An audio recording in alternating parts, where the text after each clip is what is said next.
Some time before.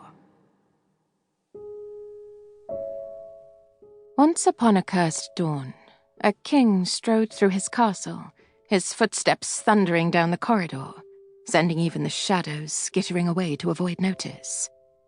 He was in a foul mood, and it was growing darker the closer he got to her. He sensed her vengeance long before he'd entered this wing of the castle. It swarmed like an angry mob outside the entrance to his throne room, but he paid it little mind. The witch was a plague upon this land. One he'd eradicate at once. Silver-tipped wings of white flame burst from beneath his shoulder blades as he flung open the double doors. They crashed against the wall, nearly splitting the wood in half.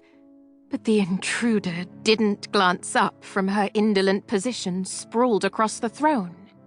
His throne. Refusing to look in his direction, she caressed her leg the way an attentive lover might try with an eager partner. Her gown split up the side, revealing smooth skin from her ankle to her hip. She drew lazy circles on her calf, arching back as her fingers drifted higher. His presence did nothing to dissuade her from running her hands up along her outer thighs. "Get out!" The witch's attention flicked to his. "Talking with you hasn't worked, nor logic and reasoning. Now, I have a rather tempting new offer for you." Over the thin material of her gown, she slowly skimmed the peak of her breasts, her gaze growing heavy as she boldly stared at him. "Take off your pants." He crossed his arms, his expression forbidding. Not even his maker could bend him to his whims, and she was far from his maker. "Get out," he repeated. "Leave before I force you." "Try." In one inhumanely graceful movement, she swung herself into a standing position, her long silver dress gleaming like a sword carving through the heavens. Gone was any further attempt at seduction. "Touch me, and I will destroy all you hold dear, Your Majesty."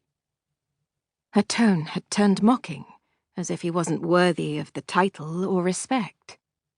He laughed then, the sound as menacing as the dagger now pressed against her slender throat. She wasn't the only one blessed with immortal speed. "You seem to be mistaken," he all but growled. "There is nothing I hold dear. I want you out of this realm before nightfall. If you're not gone by then, I'll set my hellhounds loose.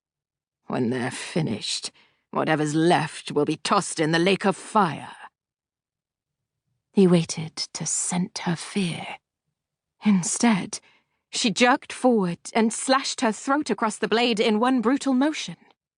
Blood spilled over her shimmering gown, splattered across the smooth marble floor, dirtied his cuffs. Jaw clenched, he wiped down the dagger. Unfazed by her new vicious necklace, she stepped away from him, her smile more wicked than the worst of his brothers. The wound stitched itself together. "Are you certain about that? There isn't anything you yearn for?" When he didn't respond, her annoyance flared. "Maybe the rumors are true after all. You have no heart in that armored chest of yours."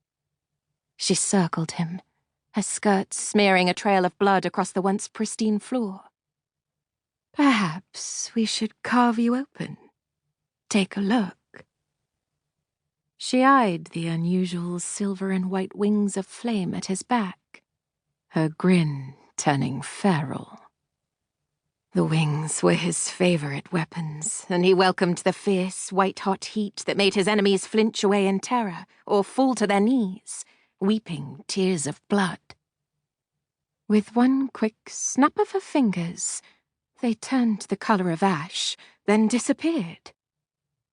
Panic seized him as he tried and failed to summon them. Here is a trick as nasty as the devil himself.